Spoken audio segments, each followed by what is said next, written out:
J'ai fait un rêve.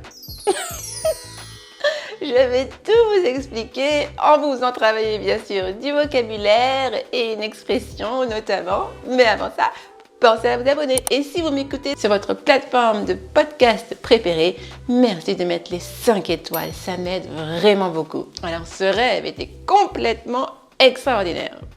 Il avait tout d'un rêve. Hein. Je ne sais pas comment je me suis retrouvée dans cette situation, mais il m'a inspiré cette leçon. I was lying down on my bed. Donc j'étais allongée sur mon lit. Ça vient du verbe to lie down.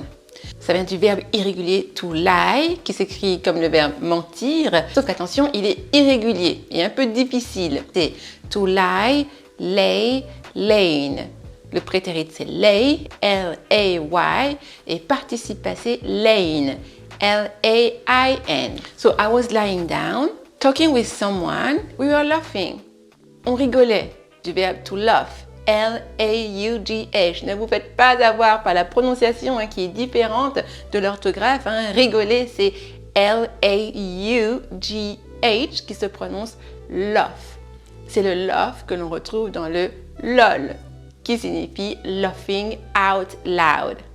Okay, so we were laughing and at some point, on rigolait et à un moment, je vois au-dessus de ma tête une tête de déesse. Il y avait un buste d'une déesse avec sa tête. La tête se met à tourner à toute vitesse. It was swirling so quickly. Tourner to swirl. Elle tourbillonnait à toute vitesse et elle finit par tomber sur moi. On my chest. Là encore, à ne pas confondre avec chess. C-H-E-S-S, ça sont les échecs. Mais la poitrine, le buste, poitrine, c'est chest. C-H-E-S-T. Je dois préciser que la tête de la déesse était en chocolat. Ça doit être mon côté gourmand.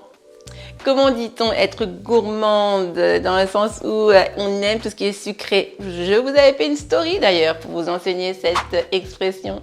On dit to have a sweet tooth. I have a sweet tooth.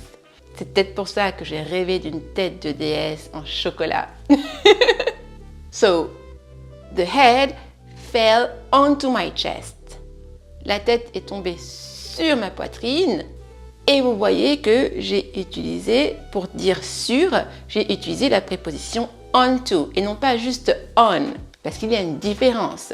Pour dire sur, on peut dire on ou onto. La différence, c'est le mouvement. Si je dis que la tête est sur la table, je dirais the head is on the table, parce qu'elle est sur la table. Mais là, la tête est tombée sur moi, il y a eu un mouvement. Et c'est pour ça qu'on utilise dans ce cas onto. Ok, donc on sans mouvement, onto avec mouvement. The head fell onto my chest. Fell qui est le prétérit de fall. Encore une fois, un verbe irrégulier trompeur. Tomber, to fall, fell, fallen. Fell avec un seul E. Et puisque nous parlons de ce verbe, je vais vous enseigner une expression qui se compose de ce verbe, qui est la suivante, to fall into place. Et dernièrement, je ne sais pas si vous le savez, mais j'ai organisé un séjour linguistique, un week-end linguistique féerique. Je vous en parlerai très prochainement. Et j'avais enseigné cette expression à l'une de nos participantes.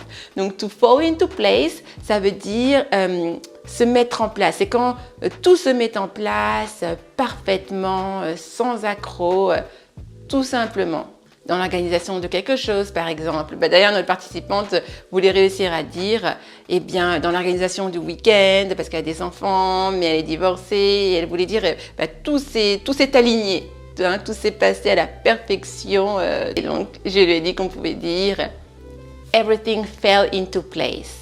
Alors, on a vu des choses dans cette leçon, comme d'habitude. Faites des phrases d'exemple pour bien pratiquer. N'hésitez pas à revisionner ou à réécouter pour faire des phrases d'exemple, pour les retenir plus facilement. Et n'hésitez pas à me dire en commentaire si vous voulez que je vous en dise plus très rapidement sur ce fameux week-end féerique et sur éventuellement le prochain. Dites-moi tout en commentaire pour savoir si ça vous intéresse. Et bien sûr, n'oubliez pas de vous abonner, de liker et de partager pour aider encore plus de monde. Have a very nice day or nice evening and see you soon. Bye bye!